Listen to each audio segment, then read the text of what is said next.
चार भाभी की इकलौती ननद का पहला बच्चा। क्या हुआ मेरी प्यारी भाभियों, गुड न्यूज है ना, मैं बुआ बनने वाली हूँ ना। अरे क्या हुआ बहुओं, तुम चारों इतनी उदास क्यों हो? प्रिया, रचना, स्वाति, बबीता के हाथों में प्रेगनेंसी किट होती है जिसे देखकर वह उदास हो जाती हैं। माँ जी, हम चारों ने टेस्ट किया था, टेस्ट का रिजल्ट इस बार भी नेगेटिव है। लगता है हम आपको कभी पोते पोती का मुंह नहीं दिखा पाएंगे। हाँ माँ जी, शायद भगवान ने हमारी किस्मत में माँ बनने का सुख लिखा ही नहीं। यह कहते हुए प्रिया की आंखों में आंसू आ जाते हैं। तभी आरोही अपनी भाभी प्रिया के आंसू पोंछ कर कहती है, प्रिया भाभी, आपको पता है ना कि मैं आपकी आंखों में आंसू नहीं देख सकती, और मैं तो आप चारों को भाभी माँ कहती हूँ, तो मैं भी तो एक नाते से आपकी ननद से बढ़कर बेटी हुई, और आप चारों मेरी माँ। यह सुनकर आरोही की चारों भाभियों की आंखें भर आती हैं और वह उसे गले से लगा लेती है। ननद भाभी का ये प्यार देखकर अंजना की भी आंखों में आंसू आ जाते हैं। दरअसल अंजना की चारों बहुओं की शादी को कई साल बीत चुके हैं, मगर अभी तक उन्हें बच्चा नहीं हुआ। आरोही अपनी चारों भाभी से बहुत प्यार करती है और वह चारों भी उसकी खुशियों का ख्याल रखती हैं। एक सुबह, प्रिया, मैंने कहा ना नंद जी को येलो कलर पसंद है। नहीं भाभी, आरोही को मजेंटा कलर पसंद है। Yellow mean yellow, magenta. ओहो, क्या हुआ मेरी प्यारी भाभियों? आरोही, स्वाति दीदी को बता दो तुम्हें मजेंटा पसंद है या येलो। आरोही मजेंटा कलर वाली ड्रेस उठा लेती है। तभी प्रिया इतरा कर बोलती है, देखा ना, कहा था ना मैंने कि मेरी ननद की चॉइस को मैं अच्छे से जानती हूँ। तभी प्रिया दूसरी वाली ड्रेस भी उठा लेती है। अरे मेरी प्यारी भाभियों, आप चारों मेरे लिए प्यार से जो कुछ भी लाती हो मुझे वो सब पसंद है। अब मैं रेडी हो जाऊं, कॉलेज जाना है। आरोही जल्दी से ड्रेस चेंज कर लेती है। लाओ मेरी प्यारी ननद, मैं तुम्हें नेल पॉलिश लगा देती हूँ और मैं तुम्हारे बाल बना देती हूँ। इतने में तीसरी और चौथी भाभी बबीता और रचना नाश्ता लिए अंदर आती हैं। नाश्ता तैयार है आरोही, देखो तुम्हें ब्रेड ऑमलेट पसंद है ना, आज वही बनाया है। आरोही खुश हो जाती है, लेकिन भाभी मेरे दोनों हाथों में तो नेल पॉलिश लगी है। कोई बात नहीं मेरी प्यारी ननद, मैं तुम्हें खिला देती हूँ। इतने में अंजना कमरे में आती है। अरे तुम चारों भाभियां अपनी ननद की खातिरदारी तो ऐसे कर रही हो जैसे कहीं का मुख्यमंत्री आया हो। क्यों ना करे माँ जी, आखिर आरोही हम चारों भाभियों की इकलौती ननद जो है। हाँ, मगर तुम्हारी ननद बड़ी हो गई है, अब इसे ससुराल भेजने की बारी है। चारों के पति अब रिश्ता देखने लगते हैं और शादी पक्की होने के बाद चारों भाभी उसे खाना बनाना सिखाती हैं। उफ भाभी, ये हलवा मुझसे नहीं बनेगा, कब से बनाने की कोशिश कर रही हूँ, कभी पतला पानी हो जा रहा है तो कभी गोंद के जैसे चिपक जा रहा है। आप चारों कितना अच्छा खाना बनाती हो, माँ से कह दो मैं ससुराल नहीं जाऊंगी, वहाँ ऐसा हलवा बनाऊंगी तो मम्मी जी मुझे कितनी डांट लगाएंगी। अरे हमारी प्यारी ननद, अगर तुम शादी करके ससुराल नहीं जाओगी तो तुम्हारी भाभियां मामी कैसे बनेंगी? तुम तो जानती हो हम चारों माँ नहीं बन सकती। अब हमारी सारी उम्मीद बस तुमसे और तुम्हारे पहले बच्चे से जुड़ी हुई है। धीरे धीरे आरोही अपनी चारों भाभियों से खाना बनाना सीख जाती है और उसकी शादी अनुज से हो जाती है। भाभी नहीं ननद जी, रो मत। दामाद जी, हमारी ननद का ख्याल रखना, ये हम चारों भाभियों के दिल का टुकड़ा है। जी भाभी, मैं आप चारों की नंद का ख्याल रखूंगा। आरोही, आज से तुम्हारे सास ससुर ही तुम्हारे माँ बाप और तुम्हारा ससुराल तुम्हारा अपना घर। हाँ ननद जी, अब जब ससुराल से मायके आओगी तो पेट में नन्हा मुन्ना लेकर ही आना। आरोही ससुराल चली जाती है और उनकी तरह ही अपने अच्छे स्वभाव से सभी का दिल भी जीत लेती है। कुछ महीनों बाद वह प्रेग्नेंट हो जाती है और अपने मायके आती है, जिससे रचना, बबीता, स्वाति, प्रिया बहुत खुश होती हैं। भाभी, आप चारों मामी बनने वाली हैं। बहुत बहुत मुबारक हो हमारी प्यारी ननद। भले ही भगवान ने तुम्हारी चारों भाभियों की गोद नहीं भरी, मगर हम खुश हैं कि उन्होंने हमारी ननद की गोद जाते ही भर दी।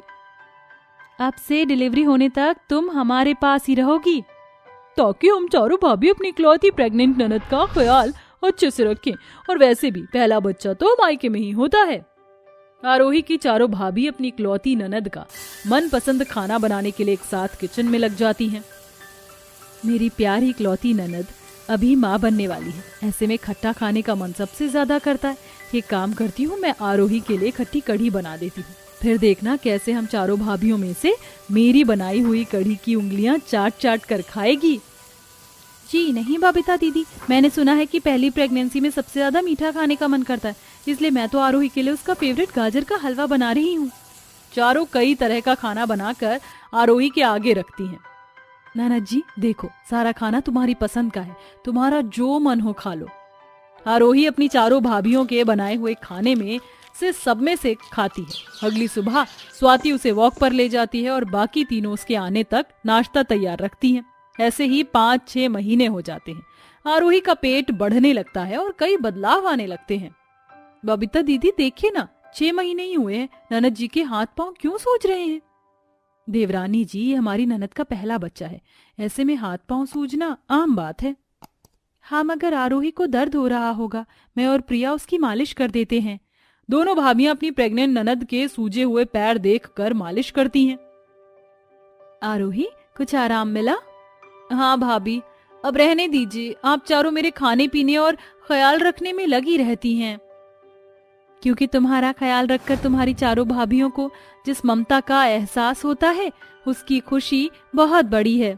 ऐसे ही दिन बीतते हैं और आरोही को 9वां महीना लग जाता है। चारों तैयारी में लग जाती हैं। अरे बहुओं, ये तुम चारों क्या कर रही हो? माँ जी, आरोही को 9वां महीना लग गया है, कभी भी डिलीवरी के लिए अस्पताल लेकर भागना पड़ सकता है, तो बस हम चारों उसी के लिए बैग बना रहे हैं।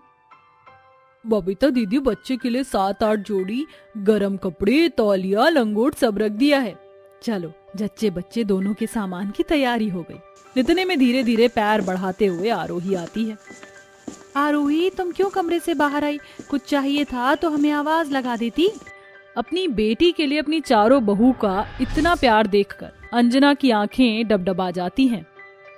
जरूर मैंने पिछले जन्म कोई बड़े ही अच्छे कर्म किए होंगे, जो फल में भगवान ने मुझे तुम जैसी 4 बहुएं दे दी, जो मुझसे बढ़कर मेरी बेटियों का मानदान कर रही हैं। वरना तो आजकल की भाभियों के राज में ननद अपने मायके में मेहमान की तरह आती है। माँ जी, आरोही सिर्फ हम चारों भाभियों की इकलौती ननद नहीं, बल्कि अपनी औलाद से भी बढ़कर है। तभी अचानक आरोही को डिलीवरी पेन होने लगता है। माँ, भाभी, मुझे दर्द हो रहा है। घबराओ मत आरोही, गहरी सांस लो, सब ठीक है। चारों उसे अस्पताल लाती हैं और डॉक्टर उसे डिलीवरी रूम में ले जाता है। उस बीच चारों की नजर बस डिलीवरी रूम पर टिकी थी। पता नहीं हमारी ननद अंदर कितने दर्द में होगी। हे भगवान, सब अच्छा करना। मुझे भी यही चिंता हो रही है, बस अच्छे से डिलीवरी हो जाए। काफी देर बाद डॉक्टर आता है। डॉक्टर साहब, क्या हुआ? मुबारक हो, आपकी ननद को बेटी हुई है। यह सुनकर चारों की खुशियों का ठिकाना नहीं रहता। उनकी आंखों से झरझर आंसू गिरने लगते हैं। चारों एक दूसरे को गले लगाकर बधाई देती हैं। बधाई हो रचना, हम मामी बन गए। हाँ जेठानी जी, क्यों ना हम चारों भाभियां इस खास मौके को अपनी ननद के लिए और खास बनाएं। चारों घर आकर अपनी ननद और उसके बच्चे के स्वागत की तैयारी में लग जाती हैं। ओफो प्रिया, अरे हमारे घर में नया मेहमान आया है और तुम ये फूल लगा रही हो। छोटे बच्चों को रंग बिरंगे गुब्बारे पसंद होते हैं, गुब्बारे लगाओ। थोड़ी देर में डोरबेल बजता है और चारों दरवाजा खोलती हैं। आरोही अपनी बेटी को गोद में लेकर जैसे ही घर के अंदर आती है, उस पर फूलों की बारिश होती है। ये हमारी प्यारी ननद, आपका स्वागत है। अब हमारी प्यारी सी गुड़िया रानी को हमारी गोद में दे दीजिए। ये लीजिए भाभी। सचमुच ननद जी, दुनिया की सारी खुशियां एक तरफ, मगर मामी बनने की खुशियां एक तरफ। Thank you. चारों भाभियां अपनी इकलौती ननद के पहले बच्चे में माँ से बढ़कर दुनिया में आने तक उसका ख्याल रखती हैं और ननद के पहले बच्चे पर बहुत प्यार लुटाती हैं। फलों की टोकरी, साड़ी, कपड़े, गहने सब हो गया। योगेश बेटा, ये सारा सामान ले जाकर गाड़ी में रख दो। अरे शारदा जी, इतना सारा सामान? अभी तो हम देखा देखी के लिए जा रहे हैं। अजी, बहू पसंद आ गई तो लगे हाथ सगाई करके बात पक्की कर देंगे। चलिए फिर निकलते हैं। आपको पता है ना, बलिहार जाना है, दिल्ली से बड़ी दूर है। जी, मैं मोना बहू को देख कर आती हूँ। लहरा के बलखा के, बलखा के लहरा के, आग लगा के दिलों को जला के करूं मैं इशारा, शरारा शरारा शरारा शरारा, मैं हूं एक शरारा रा रा। मोना, तुम्हें कोई हक नहीं इतनी सुंदर दिखने का। पता था मुझे मोना बहू कि तू जरूर मेकअप में ही लगी होगी। मम्मी जी बताइए ना, लग रही हूं ना मैं जस्ट लुकिंग लाइक अ वाव। अपने मुंह मियां मिट्ठू बनना तो तेरी आदत है मेरी मॉडर्न बहू, भूल मत। तू 2 बच्चों की माँ है। अब चले। इसके बाद पूरा परिवार गांव आता है। चंदा बिटिया तैयार हो गई? हाँ अम्मा, हम हुई गए तैयार। कैसन लागत है? ठीक लग रही है, मगर ससुराल वालों के आगे ही देहाती भाषा नहीं बोलना, काहे कि वो शहरी लोग हैं। काहे अम्मा, अपनी भाषा बोलने माँ दिक्कत का? ई शहरी लोग का हमरे तुमरे खातिर अंग्रेजी चटना छोड़ देंगे, फिर हम काहे? रज्जो चंदा को लड़के वालों के सामने लाती है, जहां चंदा उनके पांव छूकर चाय नाश्ता परोसती है। रज्जो जी, चंदा खाना बहुत बढ़िया बनाती है। हमें तो ऐसी ही गुणवान बहू चाहिए थी, जो मेरे घर की रसोई अच्छे से संभाले। ये रिश्ता पक्का। यक, पता नहीं मम्मी जी ने इस गवार में क्या देख लिया। कुछ कर मोना। मम्मी जी, एक बार देवर जी से भी तो पूछ लीजिए, क्या पता लड़के को लड़की पसंद नहीं हो। माँ, मुझे चंदा पसंद है। अब शारदा शादी की खरीदारी शुरू कर देती है और चंदा के लिए शादी का महंगा जोड़ा भिजवाती है, जिसे देखकर मोना जल जाती है। शादी करके चंदा बहू बनकर ससुराल आ जाती है। दादी माँ, ये कौन है? किट्टू, ये तुम्हारी चाची हैं। दादी, क्या आप यह हमारे साथ यहीं रहेंगी? हाँ नोनू, ये यहीं रहेंगी। का नाम है इका सासू जी? नुन्नू। गजब चचा। चाचा, आप हमें चाउमीन बनाकर खिलाओगी ना? ये सुनकर चंदा का मुंह उतर जाता है। इतने में मोना की माँ कामिनी फोन करती है। मम्मी, तुम कंटिन्यू कॉल क्यों कर रही हो? What's the problem my princess? Mona सारी बात कामिनी को बताती है। तभी कामिनी फोन पर बुदबुदाती है। डोंट वरी माय डार्लिंग, तुम बस यही करना जो मैंने बताया है। थैंक यू सो मच मम्मी। Okay, I talk to you later, bye bye. तभी मोना चंदा को अकेले देखकर वहां आती है। कल ससुराल माँ हमारी पहली रसोई है, लिट्टी चोखा बना देंगे, एकदम देसी और डिफरेंट वा खाना हो जाएगा। तभी मोना अपने मॉडर्न होने का घमंड देवरानी पर दिखाती है। तो कल तुम अपनी पहली रसोई में लिट्टी चोखा बना रही हो? बट आई टेल यू, मेरी गवार देवरानी, तुम जो मर्जी बना लो, पर मेरे जितना अच्छा खाना नहीं बना सकती। यू नो वॉट, जब मैं इस घर में शादी करके बहू बनकर आई थी तो मैंने अपनी पहली रसोई में चाउमीन बनाया था। ऐसे में मेरी चाउमीन के आगे तुम्हारा लिट्टी चोखा भी फीका पड़ जाएगा। बट रहने दो, ये चाउमीन बनाना तुम जैसे गांव की गंवार के बस की बात नहीं। तुम तो दाल भात चोखा बनाना। उफ, मुझे बड़ी नींद आ रही है। Good night. पहली रसोई में चाउमीन बनाने की बात से चंदा चिंता में पड़ जाती है। तभी उसकी ननद चारू कहती है, क्या हुआ भाभी, किन ख्यालों में खो गई हैं? चलो मैं आपका कमरा दिखाती हूँ आपको।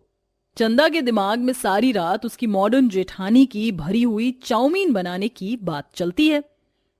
अम्मा तो बोली थी कि पहली रसोई माँ हलवा पूरी बनाए पड़त है, मगर हमारे मॉडर्न ससुराल वाले चाउमीन खाते हैं, जो कि हमको बनाना भी नहीं आता। काश की मामला लिट्टी चोखा माँ निपट जाता। पूरी रात चंदा के दिमाग में चाउमीन बनाने का दृश्य घूमता है, जिसके चलते उसकी नींद उड़ी हुई होती है और थोड़ी देर में सुबह हो जाती है। अरे बाप री, सुबह हो गई, नहा धो लेते हैं। नहा धोकर चंदा रसोई में आती है और धूप अगरबत्ती दिखाते हुए चूल्हा पूजन करती है। तभी मोना किचन में आती है। ये क्या मेरी गंवार देवरानी, तुमने अभी तक पहली रसोई का खाना बनाना शुरू भी नहीं किया? जेठानी जी, हमको इमोशन सिकनेस हो रहा है जी। पहली रसोई में चाउमीन बनाना एकदम ही जरूरी है का? पूरी कचौरिया फिर लिट्टी चोखा से काम नहीं बनेगा, कपार घूम रहा है जी। चंदा, तुम ये गंवारपंथी करके टाइम बर्बाद कर रही हो। सभी टेबल पर वेट कर रहे हैं, जैसे आता है वैसे ही चाउमीन बना कर ले आओ। मगर हाँ, चाउमीन ही बनाना। ये लो चाउमीन का पैकेट। कुल मिलाकर थोड़ा बहुत मैगी जैसा बनाना है। चंदा, टेंशन आओ नहीं, पहले जल्दी से चाउमीन उबाले के चढ़ा देते हैं, उतने में भाजी काट लेते हैं। इतना तो हमको पता है, चाउमीन में गाजर मटर पत्ता गोभी डालना है। चंदा सब्जियां काटकर चाउमीन बनाना शुरू करती है। वहीं टेबल पर सभी बेसब्री से खाने का इंतजार करते हैं। सभी की नजर रसोई की ओर ही लगी होती है। दादी माँ, बुआ, और कितनी देर लगेगी? भूख लगी है। हाँ, काफी देर बीत गई है। अभी तक तो चंदा बहू को पहली रसोई का खाना बना लेना चाहिए था। मैं देख कर आती हूँ। अरे भाग्यवान बहू के लिए हमारा घर और रसोई नया है। सामान ढूंढने में समय लग गया होगा, और फिर पहली रसोई में कितना कुछ बनाना होता है। जितने भी ख्याली पुलाव पकाने हैं पकाइए और खाइए ससुर जी। मगर जब आप सभी देखेंगे कि आपकी गंवार बहू ने पहली रसोई में क्या गदर मचाया है, बस वो सीन देखकर मुझे बड़ा मजा आएगा। तभी चंदा रसोई से बनाया हुआ खाना लेकर बाहर आती है। उसे देखकर मोना बड़ी खुश होकर मन में गाती है, मोए मोए मोए मोए। क्या बात है चंदा, खुशबू तो बड़ी अच्छी आ रही है। क्या बनाया है? योगेश जी, हम आप सभी के लिए चाउमीन बनाए हैं। चंदा बहू, पहली रसोई में कुछ मीठा बनाते हैं, तूने चाउमीन बनाया है? हाँ, मुझे तो लगा था बहू कि तुम खीर पूरी हलवा बनाओगी। ये सुनकर चंदा मोना को देखने लगती है। इका माने जेठानी जी हमसे झूठ बोले रही हैं। अभी इनकी पोल पट्टी खोलते हैं। सासू जी, वो जेठानी जी हमको। देखा मम्मी जी, मुझे तो पहले ही पता था कि मेरी गंवार देवरानी कोई ना कोई गड़बड़ जरूर करेगी। अरे मेरी अलसाई देवरानी, अगर खीर पूरी बनाना भारी पड़ रहा था तो गाजर का हलवा तो मीठे में बना देती, रसम तो पूरी हो जाती। भाभी, आप ना ये चाउमीन मुझे और किट्टू को, नोनू को परोस दो। हमें चाउमीन खाना बहुत पसंद है। तीनों की थाली में चाउमीन परोस कर चंदा रसोई से खीर पूरी और हलवा लेकर आती है, जिसे देखकर उसके ससुराल वाले बड़े खुश होते हैं। अरे बहू, तूने खीर पूरी और हलवा भी बनाया है? कैसे नहीं बनाते अम्मा जी, खीर पूरी के बिन नई बहू की पहली रसोई की रस्म पूरी कहाँ होती है? हम ठीक कह रहे हैं ना जेठानी जी? अपनी गंवार देवरानी की चालाकी देखकर मोना हिचकिचाते हुए बोलती है, अब हाँ हाँ देवरानी जी। सासू माँ, ससुर जी, आप सभी खाइए ना। वाह नई बहू, क्या गजब की खीर पूरी बनाई है तुमने। खाकर मन और दिल दोनों खुश हो गए। हाँ, सचमुच नई बहू, तेरे हाथों में गजब का स्वाद भरा है, तभी तो हम तुझे इतनी दूर गांव से भी ढूंढकर बहू बना लाए। वरना तो हमारी बड़ी बहू को मॉडर्न दिखने और मेकअप करने से फुर्सत नहीं। इसने तो पहली रसोई में चाउमीन बनाया था, वो भी कच्चा पक्का। ओफो सासू माँ, क्या आप मुझे मेरी गंवार देवरानी के सामने जलील करके ही दम लेंगी क्या? मोना भाभी, आपने भी तो कल छोटी भाभी को हमारे सामने जलील करने के लिए उन्हें पहली रसोई में चाउमीन बनाने बोला था। हम सबको ये बात पता है। अपनी सच्चाई सामने आने पर मोना अपनी नई नवेली देवरानी और ससुराल वालों के सामने बहुत शर्मिंदा होती है। आई एम सॉरी सासू माँ, तुम भी मुझे माफ कर दो। एक्चुअली कहीं मेरी जगह इस घर में सब तुमको ना दे दे, इसीलिए मैंने तुम्हारी पहली रसोई बिगाड़नी चाहिए थी। जेठानी जी, हम आपकी जगह कभी ना ही ले सकत हैं, काहे कि ई घर में आप हमसे पहले बिहा कराई हैं। हम छोटे हैं तो छोटे रहेंगे और आप बड़ी। चंदा, तुम बहुत अच्छी हो, आई लव यू। उसके बाद से मोना अपनी गांव की देवरानी के साथ मिलजुल कर खुशी खुशी रहने लगती है।